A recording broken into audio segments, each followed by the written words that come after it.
Alright, so today I will be going over my metabolism poster.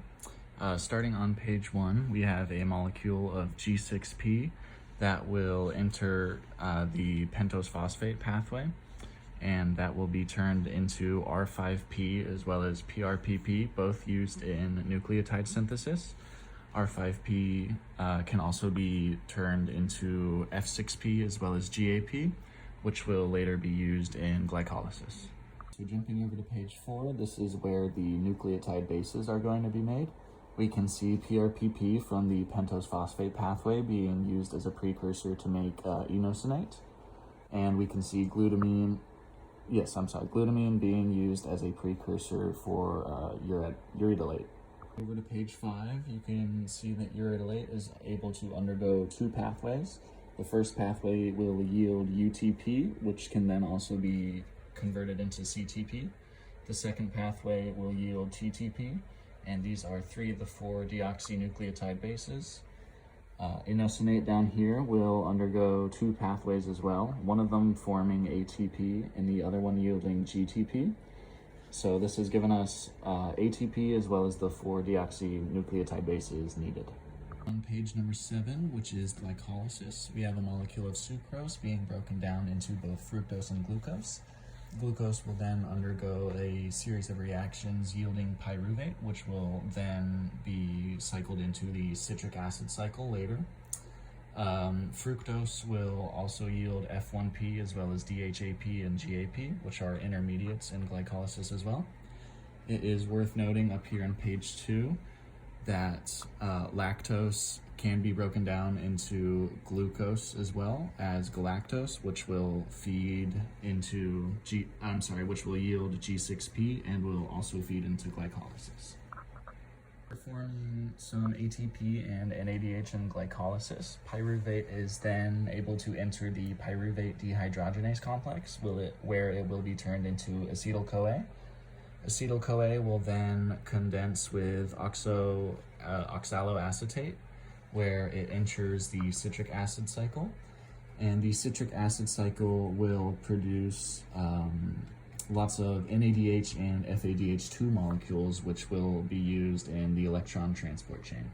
On page 11, which shows the electron transport chain, you have molecules of NADH and FADH2, which were produced in the citric acid cycle, and they donate their electrons to complexes 1 through 4 in the mitochondrial membrane.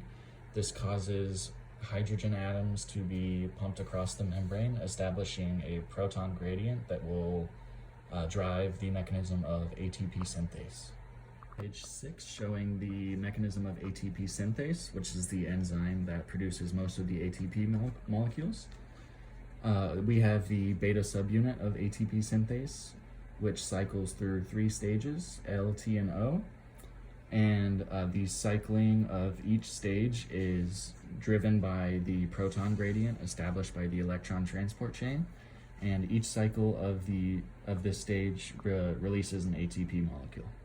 So that was the main story of how ATP is made, as well as the nucleotides. On a couple of supporting pages, we have some lipid-feeding metabolic pathways that will produce acetyl-CoA, which can either be used to make ketone bodies or that will enter the citric acid cycle. Down to gluconeogenesis, we have the process where pyruvate is used to resynthesize glucose, and this is important as glucose is also needed for the pentose phosphate pathway for nucleotide synthesis.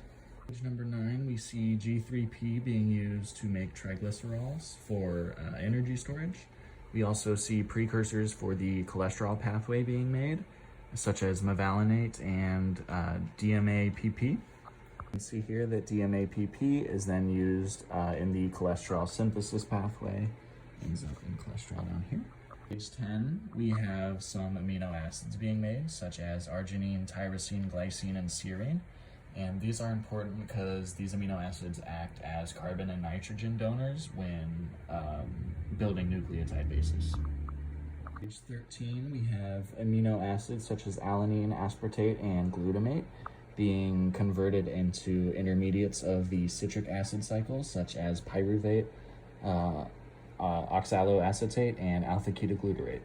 Finally, page 15, we have methionine being turned into both cysteine as well as alpha ketobutyrate, which will be turned into succinyl-CoA, which can then enter the citric acid cycle.